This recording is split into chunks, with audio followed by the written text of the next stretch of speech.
Hello everyone, welcome to my YouTube channel. आज का जो हमारा टॉपिक है that's about generative grammar, transformational generative grammar. इससे पहले मैंने वीडियो बनाई थी ट्रेडिशनल ग्रामर से रिलेटेड। तो अगर आपको ट्रेडिशनल ग्रामर के बारे में जानना है, वीडियो का जो लिंक है डिस्क्रिप्शन में है, उसको ज़रूर देख लीजिएगा। और जनरेटिव ग्रामर में हम डिस्कस करेंगे इसके प्रिंसिपल्स।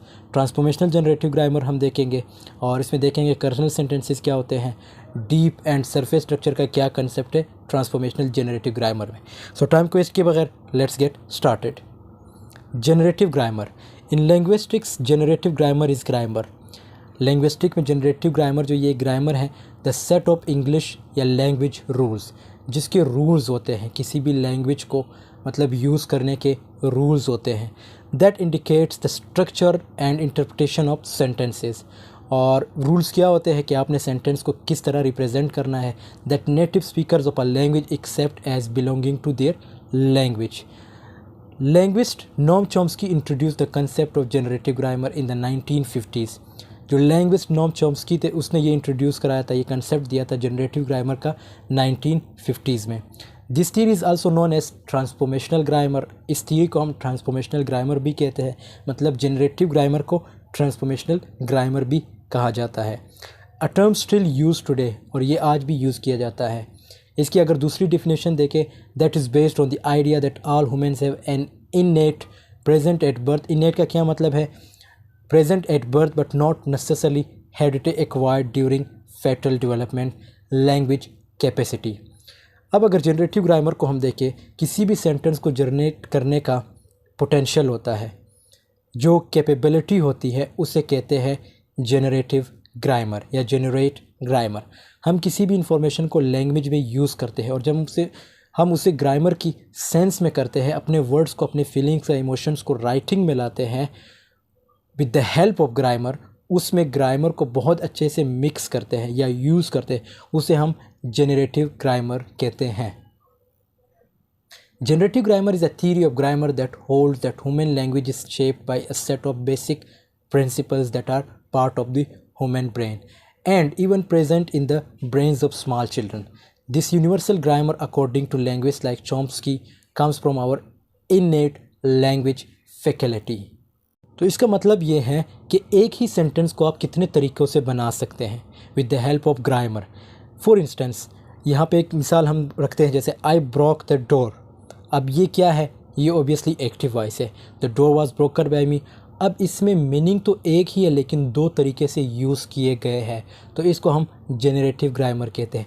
इसकी अगर दूसरी डिफिनेशन देखें, generative grammar is defined as a description in the form of set of rules for producing the grammatical sentences of a language. किसी भी लैंग्वेज में जब आप जाते हो, जब आप उसको देखते हो, तो उसमें रूल्स होते हैं किसी भी सेंटेंस को कंस्ट्रक्ट करने के। उस रूल्स को फॉलो करके हम जो सेंटेंसेस कंस्ट्रक्ट करते हैं उसको हम जनरेटिव ग्रामर कहते हैं। In for non linguistics, a primer with exercise like Frank Parker and Kathryn Riley argue that generative grammar is a kind of unconscious knowledge that allows a person, no matter what language they speak, to form correct sentences they continue।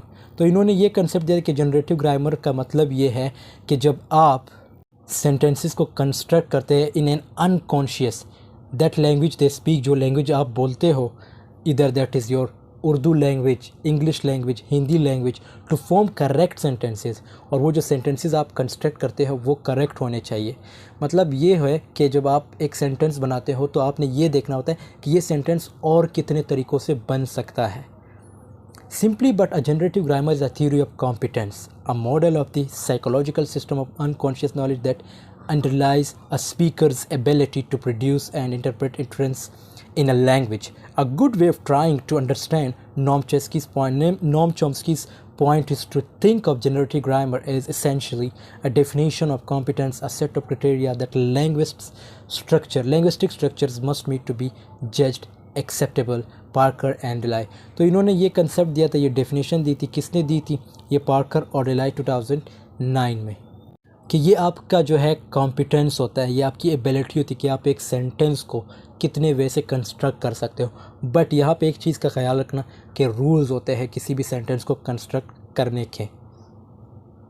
इसकी अगर principles की बात करें, principles of generative grammar, the main principle of generative grammar is that all humans are born with an innate capacity for language and that this capacity shapes the rules for what is considered correct grammar in a language. The idea of an innate language capacity or a universal grammar is not accepted by all linguists. Some believe to the contrary that all languages are learned and therefore based on certain constraints. तो इस point में, इस paragraph में ये बताया गया है कि ये आपकी इन्नेट कैपेबिलिटी होती है, इन्नेट कैपेसिटी होती है, जो आप मतलब ये आपके अंदर एक काबिलियत होती है, जैसे ही आप मतलब पैदा होते हो तो ये जो है रूल्स आपको पता होते हैं। अब यहाँ पे बहुत से लैंग्वेज जो इससे इख्तिलाफ भी करते हैं, वो ये कहते हैं कि नहीं, आप लैंग्वेज सीखते हो, लैंग्वेज सीख के जो है आप रूल्स को सीखते हो, फिर उसके बाद आप सेंटेंसेस कंस्ट्रक्ट करना सीखते हो। लेकिन यहाँ पे कुछ ऐसे भी बताया गया है कि नहीं, ऐसा नहीं है। कुछ जो सेंटेंसेस होते हैं वो हम बाय इन्नेट कैपेसिटी जो है मतलब कंस्ट्रक्ट करते हैं, रूल्स हमें पता होता है क्योंकि वो हमारी अपनी लैंग्वेज होती है। तो ये पहला प्रिंसिपल था जिसमें ये बताया गया कि ये आपकी इन्नेट कैपेसिटी होती है। लेकिन बहुत से फिर ग्रामरियन जो लैंग्वेज थे वो इनसे इख्तिलाफ भी करते हैं, ये एक्सेप्टेबल नहीं होता। Proponents of the universal grammar argument believe that children when they are very young are not exposed to enough linguistic information to learn the rules of a grammar. अब यहाँ पे ये बताया गया कि जो बच्चे होते हैं वो ओबियसली उनको ये नहीं पता होता कि रूल्स क्या होते हैं ग्रामर के, एक सेंटेंस को किस तरह कंस्ट्रक्ट किया जाता है। That children do in fact learn the rules of grammar is proof कि वो बच्चे जो हैं वो ग्रामर के रूल्स सीखते हैं, जो कि एक सबूत होता है, एक प्रूफ होता है हमारे साथ। According to some linguists that there is an innate language capacity that allows them to overcome the poverty of the stimulus. लेकिन कुछ लैंग्वेजिस्ट का ये भी मानना है कि नहीं, ये जो है हमारे अंदर इन्नेट कैपेसिटी होती है, हमारी इन्नेट ये जबली जो होती है कैपेबिलिटी होती है कि हम किसी भी लैंग्वेज के जो रूल्स है वो सीख जाते हैं और उसी से जो है सेंटेंसेस जो है कंस्ट्रक्ट करते हैं। तो मतलब यहाँ पे ये कहा जा रहा है कि आपकी ये इन्नेट कैपेबिलिटी होती है लैंग्वेज को, या जो रूल्स होते हैं वो आप सीख जाते हो और फिर आप उसे सेंटेंसेस कंस्ट्रक्ट करते हो। अब ओवेन थॉमस ने इसके बारे में डिफरेंट कंसेप्ट दिए थे। Generative grammar is one that contains a list of symbols including English words and a list of rules that for combining the symbols in various ways to produce every English sentence. Generative grammar में symbols होते हैं, जैसे English words, और कुछ rules होते हैं कि कहाँ पे हम किस चीज़ को कंबाइन करेंगे, और ये हर एक इंग्लिश सेंटेंस में जो है होते हैं। इसीलिए ग्रामर को जनरेट बोला जाता है, और जितने भी पॉसिबल सेंटेंसेस को हम मतलब जितने भी पॉसिबल हो हम उतने सेंटेंसेस को बना सकते हैं। तो ये था आज का topic about generative grammar. Next video जो है हम ट्रांसफॉर्मेशनल जनरेटिव ग्रामर के बारे में देखेंगे।